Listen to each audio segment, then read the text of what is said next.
Hey, this is Teddy Burriss, your LinkedIn strategist and trainer. And the question I got just a few minutes ago was, how do you network during a pandemic? How do you get around? You can no longer say, let's get together and have coffee. And there's no single answer to this. There's no one right answer, and there may not be any real wrong answers. But networking doesn't always have to happen with two people sitting in the same room. Now, it seems like the easiest and the clearest way to network. Show up somewhere where there's another person, or show up somewhere where there's a gathering of people. But it doesn't have to be that way. We've got to be willing to look at other ways of networking so that we keep staying in front of the right people, having the right conversations, doing ideation, doing collaboration, and uncovering opportunities despite the fact that we're not able to sit in the same room with other people, with another person, or with a large gathering. And I get it. I love to be in a crowd. I love to be sitting with my peers or people who may have a need for what I bring to the table. But we can't do that. So we've got to be looking for and experimenting with different ideas. I just now, as I got this question of how do we continue to network during a pandemic, I just wrapped up a Zoom meeting with 7 really smart people who do the same kinds of things that I do, my peers across the globe. And we had a great conversation. We got to catch up with each other. We got to hear stories of what they're doing, what we're not doing. We talked a little bit about the challenges that we're facing. Got to say hi to one of my friend's babies and play around with some of the tools on Zoom. My point is, we got together. Now, it was a global meeting, so some of us were still drinking coffee, and a few of us were drinking wine because we had people on there. They were on the other side of the earth at 10 o'clock at night instead of 10 o'clock in the morning. So we've got to look for different ways to do this, and that Zoom meeting with my peers. By the way, Zoom can be free. Yes, you can pay for it if you want. And there are other webinar tools out there. You can use Google's Hangout. You use Facebook Live. You can use lots of different tools. I don't need to tell you what tools to use because there's lots of tools that you can experiment to do that. Now, beyond setting up and arranging and scheduling these kinds of meetings through these types of tools, there are other ways that you can network as well to continue the conversations, to continue staying top of mind, to continue having ideation and collaboration conversations. Here's an example.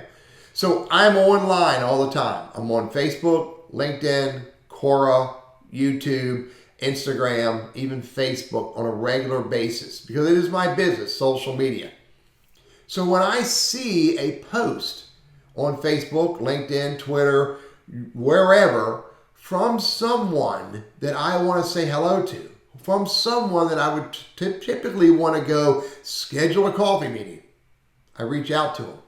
I say hello to them. If I have their phone number, I call them. And I'm keeping track of the people I call on my little notepad.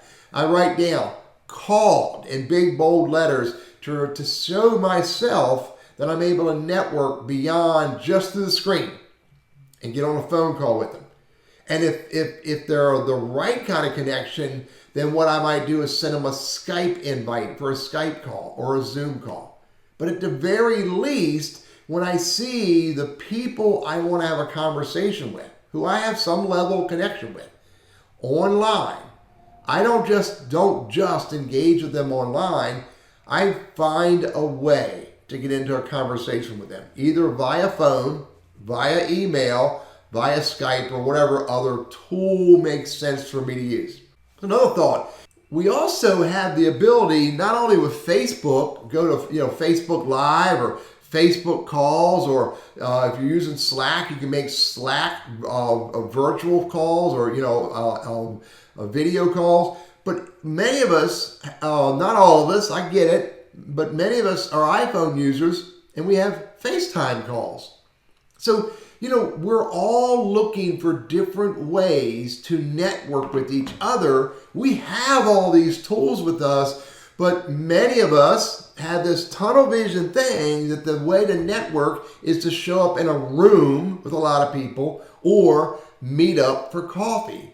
And I'm saying to you that we have to be willing to experiment and try using all of the different tools available to us to network differently. And if we practice this, if we experience this, if we experiment with it with others, here's what I promise you we're going to find. I promise you this. If we're willing to experiment with these new ideas, we'll find out that there's a whole nother group of people out there who are happy to FaceTime with us. There is a whole nother group of people out there who are willing to get into a Slack video call with us, or Skype with us, or jump on a Zoom call with us. We're just not conditioned to network that way because we've been trained over the decades that networking means show up in a room full of people or go have coffee. What I'm doing is encouraging all of us to try different stuff. Be willing to experiment with different things. It's not going to work with everybody. I guarantee you that you're going to try to FaceTime live a CEO of an organization that you've never talked with before, and you're going to be embarrassed when they hit no and then block you. And that's not what I'm trying to tell you to do. Do what's appropriate. Do what's relevant. Experiment. And by the way, I'm a huge advocate. When I go to have a coffee with somebody, then what I often do is I send them a message or a calendar invite, and I invite them to coffee. Well, you know what? Let's invite people to a Skype call. Let's invite people to a FaceTime Live. Let's invite people to a Zoom call. Let's invite people to network virtually.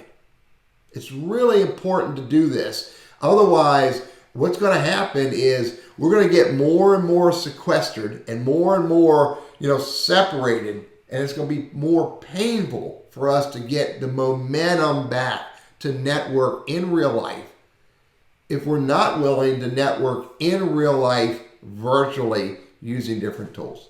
So how do we continue networking during this pandemic? Use the tools that we have. Be willing to experiment with them. Try something different. See what happens. If you're going to wait until the pandemic is over, you will fail and your business will fail. So don't wait.